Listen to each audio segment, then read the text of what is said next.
அங்கு கற்பகம் என்னும் கடவுளின் மெய்யில் 9 கோளும் ஒன்றாய் காண அங்கு கற்பகம் என்னும் கடவுளின் மெய்யில்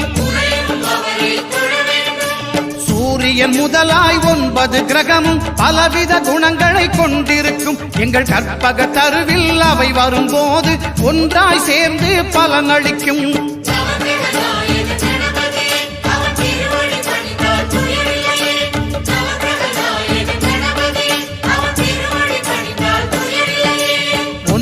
கோளும் ஒன்றாய் காண